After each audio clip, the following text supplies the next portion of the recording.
Ketua DPW Partai Nasdem Sumsel Hermaderu segera melapor ke pusat guna menyikapi kasus hukum yang menjerat Ketua DPD Partai Nasdem Palembang Fitriyanti Agustinda dan suami Dedi Supriyanto.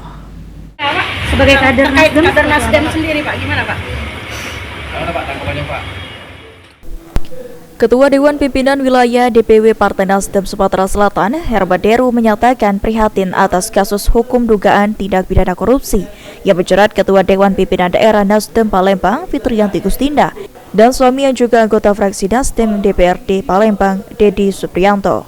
Menurut Hermaderu, pihaknya menghormati proses hukum yang sedang berjalan dan menyerahkan sepenuhnya penanganan kasus ini kepada aparat penegak hukum Kejari Palembang dan segera melaporkan permasalahan ini ke tingkat Dewan Pimpinan Pusat DPP Partai Nasdem.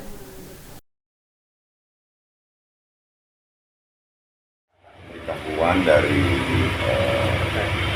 DPD Kota Palembang mengenai kapasitas Ibu Bunda sebagai Ketua DPC Nasdem dan suaminya juga Pak ya, komisi anggota DPRD. Ya,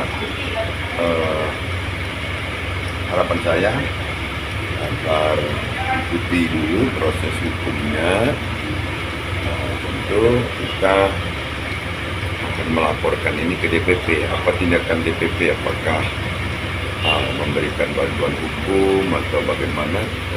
Kita menunggu keputusan dari DPP. DPW Partai Nasdem Sumsel selanjutnya akan melakukan langkah-langkah terkait kepemimpinan DPD Nasdem Palembang dikarenakan Fitriyanti Agustinda saat ini telah ditahan untuk menjalani pemeriksaan selama 20 hari ke depan. Sementara itu, tim kuasa hukum Fitriyanti Agustinda dan Dedi Supriyanto dalam keterangan persnya mengungkapkan jika kasus yang menjerat kliennya terlalu dipaksakan oleh aparat hukum. Kami sebagai kuasa hukum bisa menyampaikan bahwa ada satu hal prosedur yang perlu kami dipaksakan gitu ya, karena mungkin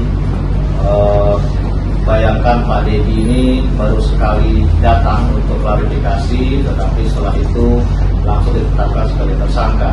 Bu Fitri juga datang sebagai saksi, langsung ditetapkan sebagai tersangka. Aji Delia, PAL TV.